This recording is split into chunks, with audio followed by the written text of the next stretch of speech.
हाय सगळ्यांना स्वागत आहे नवीन एका छोट्याशा व्हिडिओमध्ये. आणि ज्याने पण कोणी आपल्या चॅनलला सबस्क्राईब केलं नसेल तर त्यांनी आपल्या चॅनलला सबस्क्राईब करा. आणि आपल्या चॅनलचं नाव आहे वंदना बंडगर. तर आज रविवार सकाळची देवपूजा ही मस्तपैकी अशी झालेली आहे बघा. आणि ओतसुद्धा घातलेला आहे. तर आता मी करणार आहे पोहे मुलांना. तर तुम्ही बघू शकता. तर हे पोहे करायचे भिजाय घातलेले आहेत पोहे बघा.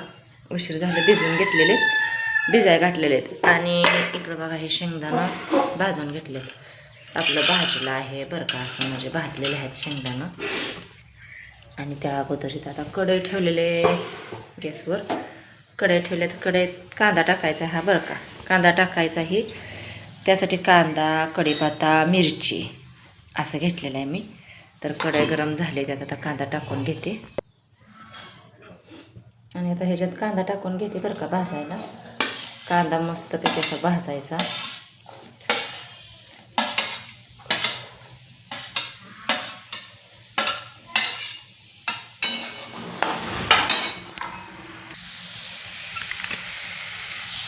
कांद्यात तेल ओतलंय भाजू द्यायचा असा. कांद्याला थोडासा रंग येईपर्यंत भाजायचा कांदा बरं का. तर मी माझ्या पद्धतीनं पोहे करते बरं का. मी अशी पोहे करते मुलांना आमच्या खायला. आम्हाला सगळ्यांनाच खायला सकाळचा करून द्यावा म्हणलं. रोज काय करत नाहीत, रोज काय खात नाहीत. पण आज सुट्टे म्हणलं आज स्वयंपाक काय लवकर नाही केलेला. त्यामुळे म्हणलं थोडंसं पोहे करून द्यावं होतं. खातात आणि मग निवांत बसतात म्हणलं ते. तर भाजतोय बघा कांदा चांगला.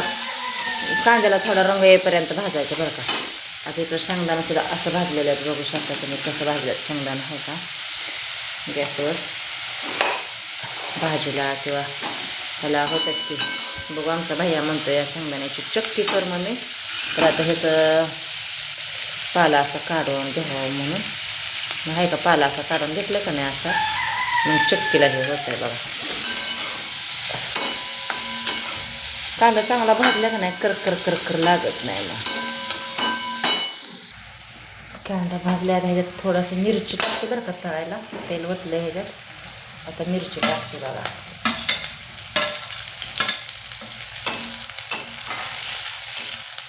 मिरची पण तळून घेते आणि शेंगदाणा पण टाकते जरा. भाजलेलं कांद्यासोबत मस्तपैकी. आमच्या भावाला शेंगदाणा जास्त आवडतं. शेंगदाणा टाकल्यात बरं का जास्त. ते असं भाजतं इकडं.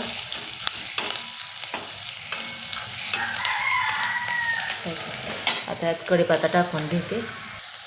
आता मिरची भाजली शेंगदाणा भाजला त्याच्यात कढीपत्ता धुवून घ्यायचा. कढीपत्ता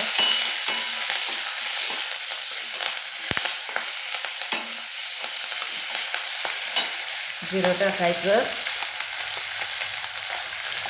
हे जिरं एवढं टाकायचं. भाजतंय ना सगळं मिक्स होतंय.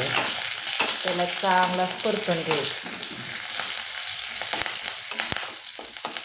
कढीपत्ता हे सगळा परतून घेतल्यानंतर पुन्हा हळद टाकायची. आपल्याला जेवढी पाहिजे तेवढीच हळद टाकायची. जास्त नाही हळद टाकायची पोह्यात. थोडीशी नॉर्मलशीच वापरायची हळद. आता हे सगळं मिक्स करून घेते बरं का. आता हे बघा खमंग असं भाजले. आता ह्याच्यात मी पोहे टाकणार आहे बरं का. हे खमंग असं भाजले. आता ह्याच्यात पोहे टाकून घेते. चांगलं पोहे जरा जास्त झालं तर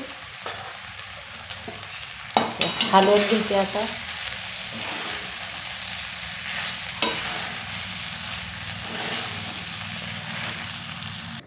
तर हे बघा आता परतून चांगलं घेतलंय. आता ह्याच्यावर ताट झाकायचं आणि थोडंसं वाफलं द्यायचं बघा. ताट झाकून घेते आता ह्याच्यावर.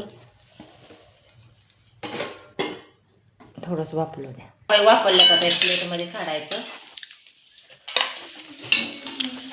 कसं पोहे झाल्यात सांगा नक्की चौका. आता द्यायचं मुलांना खायला. ही एक प्लेट आणि ही एक प्लेट. प्लेट आता हे सांगा वापरलं मस्तपैकी. तर या सगळ्यांनी पोहे खायला आहे का. कसे झालेत कसे नाही नक्की सांगा बरं का.